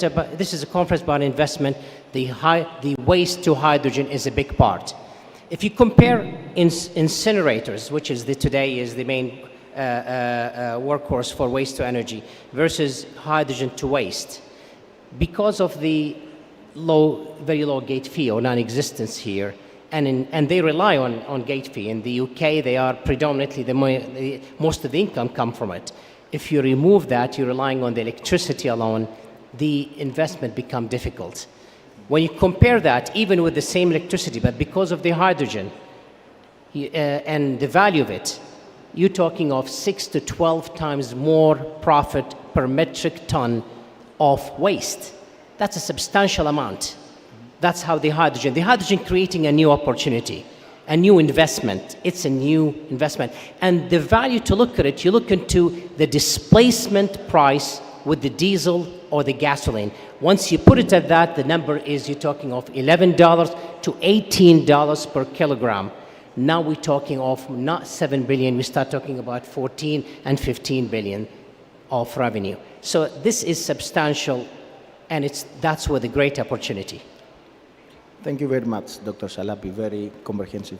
Now, let's move to the other part of the technology that's coming, artificial intelligence and robotics in the recycling sector. Engineer El Mukbel, how do you think the social and economic impact of that will be at the Saudi market? Artificial intelligence and AI powered, just like we said earlier, first we need the data. Once we have the data, we'll be able to do a lot more with it. It will definitely help into increasing the efficiency, because if you have people sorting out waste, it's going to be much different when robotics and AI-powered solutions are done. It will be more efficient, you'll be able to process more, and it will have a positive impact on the employees, where you, instead of having employees sort waste, you'll have employees that are managing AI and robotics. Instead of putting them in danger, having hazardous materials that might cause injury, you'll have them sit in another place where they're safe, just monitoring and developing intellectual property for the kingdom to be used and reused and even be exported outside. So I believe waste management or smart waste management is an essential part of the vision of Saudi Arabia of 2030 in Smart City, where it will have an environmental positive impact, economical impact, because it is a new sector that is profitable, and recyclable. It will just manage itself once it hits the ground running, and it will have a social impact by having upskilled citizens, where they would be dealing with AI and robotics rather than doing the normal man job. Thank you. Darren, do you see a risk of adopting immature technologies too fast? I think the key thing to me is the scale of the challenge that we need to do, and back to the earlier point, this is about investment opportunities, is I don't think we can go fast enough at getting waste out of landfill and minimise the impact on land, air, water, etc. That has to be the key driver. Innovation, technology will always go fast, and that's how we advance through those technological innovations. We have to test things, we have to try things, and we also have to embrace mistakes. I've got a quote, I think it was Thomas Edison. He identified 99 different ways how not to make a light bulb before he made the light bulb. We need to embrace that, give it a try, you will make mistakes. So therefore, it's all about risk, and it's all about the level of risk which we're prepared to take and the level of risk that we're prepared to accept as we embrace these new technologies and as we try to capitalize on those investments. So that's not saying we should invest in everything and that every lab-based technology should be commercially viable and we should be investing in that. It's about understanding that level of risk. And when we think about risk and we talk around should a technology work or not, this is all about, is it technically feasible? And feasibility comes down to three key things. Do you have the feedstock? Do you have the right technology? Do you have the offtake? If you don't have those three things, your project isn't technically feasible. And then there's the commercial viability of that. So to me, in terms of managing that risk, it's about robust due diligence with appropriate technical and commercial due diligence, but again, appropriate proportion of risk, and be prepared to dream, to grow and to make those appropriate investments going forward. Because without that, without embracing those technologies, we stand still. And we don't want to stand still. We want to embrace the technological fourth digital revolution. So, yeah, absolutely. Thank you very much, Darren. Before we wrap up, I want Dr. Salafi to make a single proposal. If you have just a single proposal to make to accelerate the transition to circular economy, what will be that? By the government or the by proposal? the government, yes. Okay, it's the technology is there. Okay, the innovation has been going on.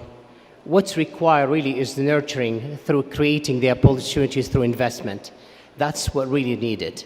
It's into it. It's an investment it just assists the technology to get into its first stage. As we said, for example, on the AI, until the time in which someone went ahead and took the step and implemented it into the sorting, until that time, that was the development done R&D on companies. Many of the innovation done by a smaller companies, not the large one, which is something it's hidden. So nurturing it, allowing it to happen, implementing it, as my colleague have said, unless you do that, it's not going to happen. And the opportunity in Saudi Arabia is great. I mean, one thing I've seen is you produce 9 million ton of steel. Today, every ton of steel, you need 50 kilogram of hydrogen. That's by itself, you're using today 450,000 ton of hydrogen already used. And the MSW, if I convert every ton we produce, it's 750,000. So it shows you that the demand is there, it's available. So the demand is there, the technology is there, and it's just needed now the hosting of it, enabling it by creating. And I think this is what this conference for is. That's what it is for. So it's the right call, and that's what's needed. Thank you very much. And finally, Engineer El Mukbel, should we expect that bringing artificial intelligence and robotics and recycling will reduce the number of jobs, or we can hope to increase them? Just like I mentioned, it's actually going to enhance the jobs that are going to be in the market. There's definitely going to be new jobs created as normal jobs get left off. And this is the trend of the technology. It will require upskilling, but it will require an investment to upskill the people as well. So the investment is not just in the technology, it's not just on the business model itself, but it's also you need to have a heavy investment on the people to upskill them and to making them,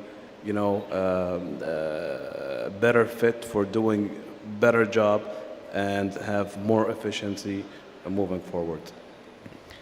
Well, thank you very much. This was a very good discussion. I think that we all understand that circular economy, either it will be fully digitalized and using the advances of the fourth industrial revolution, or otherwise it will remain wishful thinking. And this is the way forward. Thank you very much. Thank you very much.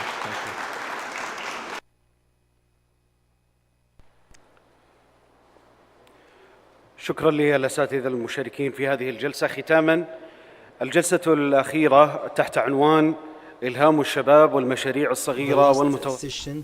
It was an inspiration of the young people. It will be managed by Mr.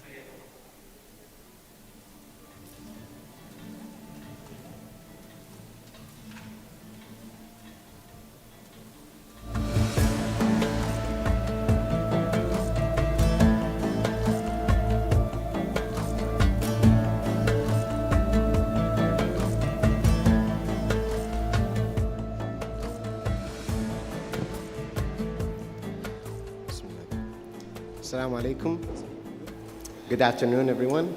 My name is Brahim Al-Hilali. I am the Executive Director of the local network of the UN Global Compact in Saudi Arabia. And I've been working with the UN for the past 3 years in different roles, working in the sustainability aspect of it and the partnerships. Work a lot with the private sector, and today we are here to capture and talk about the importance of the private sector and their role in the Vision 2030, as well as achieving the Sustainable Development Goals in Saudi Arabia and contribute to the global level. I'm happy here to be joined by my fellow speakers. I have next to me Mr. Filippo Gizzoni, representing the International Solid Waste Association. Filippo is a graduate of Warwick Business School in the UK with a bachelor degree in management. He is also principal at Ronald Berger with over 11 years of consulting experience. Next to him, I have Rabia Sha'ar. Mr. Rabia is the CEO and co-founder of Nadira Technologies, a new breed of waste management companies that engages communities to recycle through their digital platform Yalla to divert waste from landfill. He has a Master in Engineering from Canada and an MBA from INSEAD Business School. Last but not least, I have Waad Abu Nayyan, the co-founder of EcoCycle Collect and the Vice Chairman of the Saudi Arabia International Chamber of Commerce. She represented the Kingdom of Saudi Arabia in different trade delegations and highly active in the support of the SMEs and micro-enterprises. Welcome, everyone. The Saudi Vision 2030 aims to diversify the economy, improve the efficiency, and encourage entrepreneurship. It highlights the important role of the private sector and how they see the private sector as a main actor, as well as a partner to enhance the work in achieving and realizing the Vision 2030.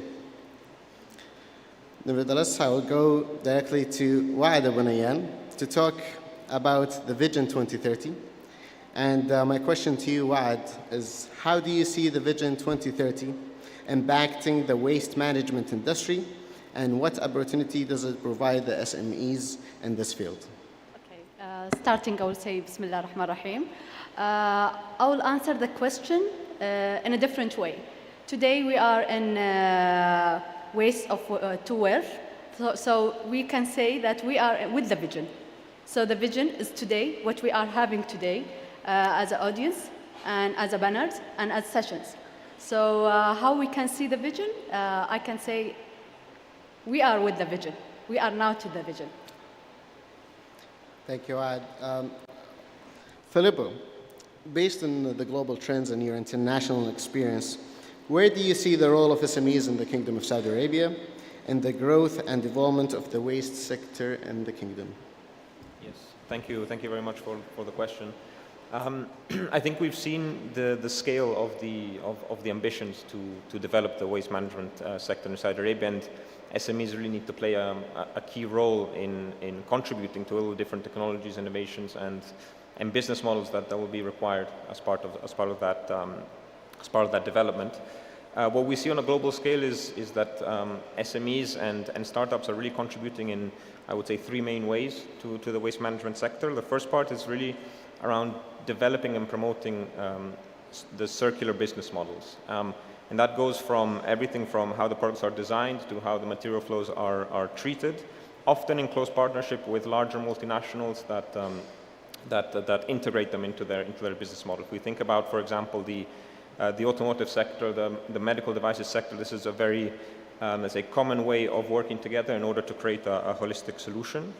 The second part is focusing on, let's call them special or niche waste streams. For example, if we think about batteries, if we think about these type of waste streams that will be quite strongly impacted by the, let's say, global trends from a point of view, for example, of electric vehicles or these type of areas, SMEs, startups are really pushing forward the technology and the innovation on that front to make sure that we can have the right proven as well business models that take forward the development of these waste streams. And lastly, I would say also importantly, and this I think is an enabler that helps the whole value chain, especially on municipal solid waste, but really cuts across, is the whole aspect of data management and digitalization.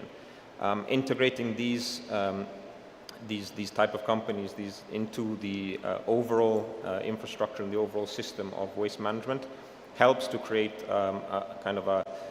a sector that is well developed, a sector that is efficient, and the partnership between the large infrastructure players but also the SMEs will be important to push forward the waste management sector here in Saudi Arabia as well. Indeed.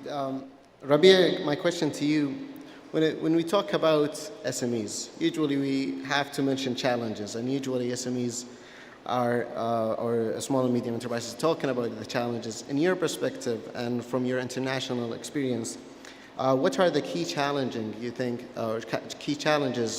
that are facing the SMEs sector in KSA, but also in a global level? Of course. First of all, thanks a lot for having us. It's a great pleasure. Thank you, and thanks to Juan. Now, SMEs face a lot of challenges when it comes to a linear system. So a linear system does not actually enable startups and SMEs to work, because it's about picking up the waste and disposing it in a very linear manner. As we heard from Rafif from the World Bank, whenever you change and you start talking about recycling, you start talking about upcycling, this is where startups and SMEs play a key role. And for that to happen, and just to provide some context, Brahim, it's very important to divert waste from landfills as opposed to doing what is done on a traditional manner. And for that to happen, we need to tackle two things, is behavioral change, so understanding how people are able to change their behaviors to divert waste, and data, and measure and understand how people are reacting. So if you do this properly, then you catch the waste before it becomes waste, at the end of its cycle, but before it gets commingled with the other waste types. And this is where it becomes very powerful for you to take it, create jobs, get SMEs involved, and boost the economy as such. Thank you. When we talk about this, we have to highlight the role of regulators and enablers. And when it comes to regulatory aspect, Waad, my question to you, based on the current situation of the SMEs and the regulatory and economic levels of Saudi Arabia, what enablers are needed to empower the small and medium enterprises? Yeah, I can say, as Mr. Rabia, he started, actually, today we are speaking about we need to upgrade our knowledge, okay, to have this rule of SMEs and how they can increase themselves and present themselves in the private sector or in the government, or as us in the private sector, as my experience. Back years we were speaking about waste food management and how we connect it to the compost. This knowledge, it wasn't direct mentioned to everybody, so it was like little bit they know it, but exactly they don't understand what is the situation of it. Today we heard about the previous banners. They are speaking about food waste and composting, so this is something that we are proud of it, and we are seeing that our vision is coming what exactly waste recycling needed. So back to your question, today we have the government have establishment the Munsha'at for SMEs and for entrepreneurs, and also the SMEs bank as for low and financial, and they plan their financial as well and support them to increase their businesses. So everything is there. We need more aware of what you can help me with that announcement. So the announcement, we can say yes, everybody is working. Like today, Moan is doing their announcement with the waste management, and they even started with a good critical. But in the same time, we need to have much more aware of announcement. give them to go to the entrepreneurs and go to the SMEs companies, and they know about the opportunities that is there.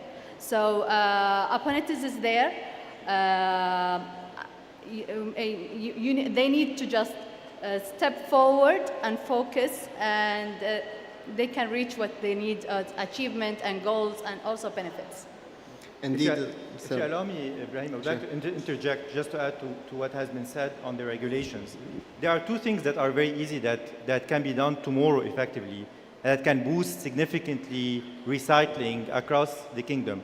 Number one is what Ian mentioned from NEOM, which is raising the landfill fees. We see that in Dubai. We operate in Dubai. They raise the landfill fees, and that has changed the mindset for many people that are operating and paying for these waste collections, for them to encourage recycling more. That's number one. Number two is the percentage of recycled material used in products. So you have companies, for example, like PepsiCo. They have a voluntary system of using recycled material in their products. If you make that mandatory, not only on a voluntary basis, then that's going to raise the prices of recyclables. Like in the US and in Europe, the recycled PET is more expensive than virgin PET because there's so much demand to it, and gets recycled material to be more in demand. So if you do only these two things, you'll be able to create a very vibrant society when it comes to recycling in the kingdom. Thank you, Rabia. Indeed, this is actually driving me to my next question, where we always talk about regulations as often seen as significant barriers to the SMEs and the waste management industry.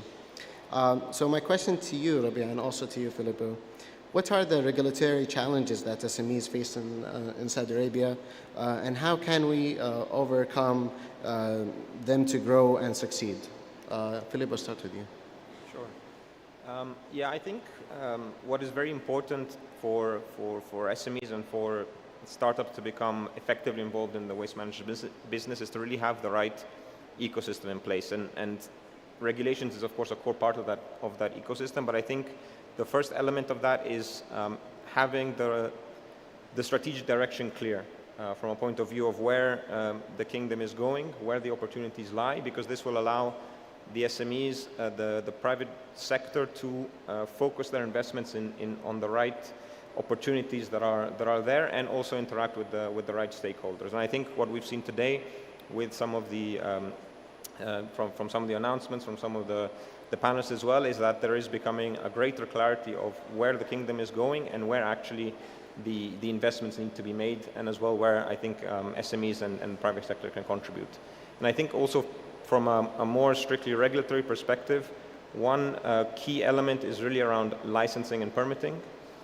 That is, let's say, one of the key areas that every company, let's say, needs to go through in order to participate in the waste management sector, and to have that process clear, to have that whole element kind of efficient in the right way, can make SMEs as well participate quite effectively and more effectively in the waste management sector. Absolutely. Rabia, what are your thoughts on this? Yes, of course. So I would like to divide the regulatory aspects into two buckets. One buckets are the passive ones, and one that are the active ones. So I think when it comes to passive, the Kingdom of Saudi Arabia has done a great job in dropping the barrier to get people to register in the kingdom. So we've registered Nadira Technologies as part of MISA. It was a very smooth process, and whenever we had any issues, they solved it very, very quickly. So from a passive perspective, I think the kingdom, through Munsha'at and through other initiatives, are doing great. Now, when it comes to active, there's a lot of things that can be done to encourage more the creation of wealth in the waste management sector, such as an R&D and innovation budget that they can put and say, if you actually do innovation in the waste management sector, you get subsidy, you get a grant, you get a matching grant. So just to get innovation to come and change the prevailing ways of doing business as opposed to the old ways. So I encourage more of active incentives, because I think the kingdom is already doing great when it comes to these passive activities. Thank you, Rabia. Waad, going back to you, and based on your experience and within the private sector and within your own company, within the KSA Vision 2030, where do SMEs fit And what is the role of the SMEs in the economic landscape? Okay, about where they can fit, actually, however was the business sector that they are belong to, they can fit in what is comes with the vision equals. So we need to be updated of what exactly is our vision gonna be and give us a good think about the future and how it is gonna be worked. So SMEs, they need to, they are a very important partnership with the government because they are actually the impact they will be having, the value, the added value for the government through their small businesses and even the entrepreneurs' businesses. But my opinion on that, they're saying that SMEs, they are very important. On the same time, they have to see in all kinds of sectors where they can fit and add value on it. It doesn't speak about, I can speak about the SMEs now. It doesn't mean that we have to start something new. No, we can develop what we are working in to fit what exactly in our vision or what we are facing through other companies. And maybe we can start something like what is missing in this chain or in this supply chain, and we added value for it and have a solution for it. So this is exactly what we are looking for, and this is how SMEs and small entrepreneurs can get to their goals and they can achieve their achievement. So we are speaking about recycle, and I am from recycling field. Recycling field is having many of opportunities. And these opportunities can be either-wise tech opportunities, either-wise a solution, either-wise is transportations, or even manufacturing, or small workstation shop, or even separating from the station. So there is a lot of opportunities for recycling. They have to focus where they can fit, and they can do what they are looking for as a business. Thank you, Ad. Indeed, you talked about future, and you talked about the need for SMEs to look at what are the current trends. And in that case, we have to mention innovation. I know that my colleagues from the previous panel talked about innovation specifically, but from the SMEs perspective, from the youth perspective, innovation is a key driver for SME and in any industry, not necessarily within the waste management. But when it comes to the context of waste management, what innovative solutions do you think SMEs can bring to the table, and how can they stay ahead of global trends in any industry? And this question for you, Filippo. Sure. No, indeed, I think innovation is a core element of how actually to accelerate the development of the waste management sector in Saudi Arabia so quickly. And I want to tackle innovation maybe from a slightly different angle, thinking about kind of the enablers that would allow some of this innovation to happen, and how the SMEs, the private sector, can actually benefit from that. And I think there's two main angles. One is how do you foster research and development in the country, and so creating that ecosystem where you can have the participation of universities, you can have participation of think tanks, of innovation centers that are allowed to focus on the, let's call them Saudi-specific elements of the waste management value chain. And the second part for me is also around human capital development. Not just from a point of view of training itself, but actually from a point of view of how do you attract motivated youth into the sector? How do you make sure that you put in place the right, let's say, programs where they can have access to basically understand how the sector is going to develop, have the right training courses, and making sure that they are an active part of the overall waste management sector, and that way also contributing to innovation from that angle. Rabia, what are your thoughts on this? Yeah, definitely. What I want to say is something like just speaking from the heart about the kingdom. The kingdom is a giga dreamer, right? You dream big, you achieve these big dreams. And for you to achieve 94% waste diversion from less than 5% today, you need to leapfrog. And you cannot do that using the existing traditional systems. So you have to do that through innovation and technology. So let me give you a specific example. In Europe, it took them 18 to 20 years to actually get people to be aware about recycling, how to recycle, and where to recycle. Today, you can short-circuit that using technology. That's something that Nadira, a small advertisement, but that's what we do. We actually use technology to change people's behaviors, to educate them about how to recycle. We give them a hardware solution to drop off their recyclables, and we trace and we verify that people have actually recycled. And within 45 days, we've done a study with Yale University, where in 45 days, we're able to change these behaviors as opposed to 20 years. So these are the kind of technologies the kingdom will require to leapfrog and accelerate to achieve its ambition of 94% diversion rates. Speaking of which, we know that the vision has put, the kingdom has put a very, let's say, direct element to the empowerment of youth. And we talk about the youth here as the youth of Saudi Arabia being part or essential part of the Vision 2030, with a strong focus on developing their skills, talents to meet the demands of changing the economy, but also with the global trends. Going back to you, Waad, how can the youth be inspired to participate in the waste management industry, since you are one of the experts in the sector? But also, what role can the SMEs play in supporting and mentoring young entrepreneurs and youth in Saudi Arabia? Okay, I can say they need to learn from the experiences that which has been before and start from where they have been end. This is about a message to the youth.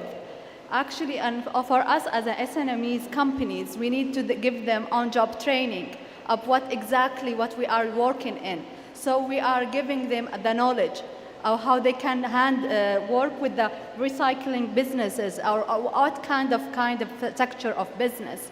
So on-job training for the youth is much more important because they will take the knowledge from the experiences that they have, and they know what exactly this sector have been facing. And on the same time, the youth, they are most important because they are the key for each sector, because they have the mindset of youth. They have a big dreams to achieve. And for me, I'm speechless for that, because every time I see entrepreneurs or even a young youth student, they are having a lot of dreams, and they are thinking and focusing how they can be a part of the business or how they can be a part of this sector. And trust me, I just been with one of on-job training. She's a designer, and she do a very nice manufacturing design, a manufacturing that is all related to green. And I was surprised. I wasn't having this kind of knowledge on her age. So this is what I'm thinking. So it's our responsibilities as SMEs and also big companies to train the youth to be ready to the market. So either they are employees or they start their business or second business as well. Indeed. If I may add to that as well, Brahim, we at Nadira, we were running the recycling efforts at Formula E 3 weeks ago, and we were very surprised to see the Saudi youth so much aware about recycling. They would stop at our station, finish their water, drop their water to be recycled. So they are already pre-wired, and they are environmentally conscious, and they want to be in this business. This is something they aspire to do. It's our job to enable them and make sure that that happens. Absolutely, and we know that the majority of the population in Saudi Arabia are youth, so a lot of support when it comes to the government empowering youth, but also from the SMEs. And we know that SMEs plays a major role in empowering and the youth, but also when it comes to environment sustainability, when it comes to the development of the skills of those young people in Saudi Arabia. We are unfortunately running out of time, but I will give in like 10 to 15 seconds to each one of you if you have final thoughts to end our discussion with. Filippo. No, first of all, I would like to thank Muan and everyone for this amazing forum. From a point of view of how SMEs will be part of the development of the sector, I think it's really key that there is a well thought out plan of how to actually include SMEs, how to include the private sector beyond, let's say, the major infrastructure players into the solutions that will be deployed as part of the development of the waste management sector. And that goes on many different things that were discussed with regards to regulations, financing, etc., but also from a point of view of how do you create the right enablers for, let's say, smaller companies as well to participate in the right way and actually to deploy their technologies, which many times need to be part of the solution in order to really have it at the forefront of the waste management sector. Thank you, Philip Rabia. Yeah, the last thought I want to leave you with is this is a sector that you cannot do it alone. You have to work in partnerships. So last time we counted, we have 25 active partnerships that we actually work together on multiple projects. One of them is through a local nonprofit organization in Saudi called Fasil, who we work with them and we complement each other in going to the market. So it's all about forging eye-to-eye partnerships to tackle this very challenging but very impactful topic. Thank you very much for the opportunity. Thank you, Rabia. I will add with what Rabia says as well. Partnership as for the SMEs and the youth is very important. I just want to say, focus about your goal.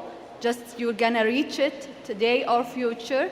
And we are already been there. Kingdom of Saudi Arabia have done all the best, and it's coming much more. What they say, like yesterday I was in NEOM event, I was like, it's like a dream. It's like a dream, and we are gonna reach these dreams very soon. Just focus on your business, focus of your knowledge, focus about your talents, and be there and take your, take Mawan as what we have it today as the start of what you're gonna want to focus in the future. So thank you, Mawan, and thank you for everyone. Thank you, all of you. Indeed, Mawan is supporting the localization aspect of waste management, and we always say localization is our way to globalization. Thank you, everyone. It's been good to be with all of you. Thank you for our audience for their listening, and have a wonderful day. شكرا لضيوف هذه الجلسة وشكرا للضيوف المشاركين في الجلسات السابقة. في الختام in the previous panels, as we are thanking His Excellencies, and as for you, our pass by end, we are concluding activities of this for waiting for another in the future. Thanks a lot for your time.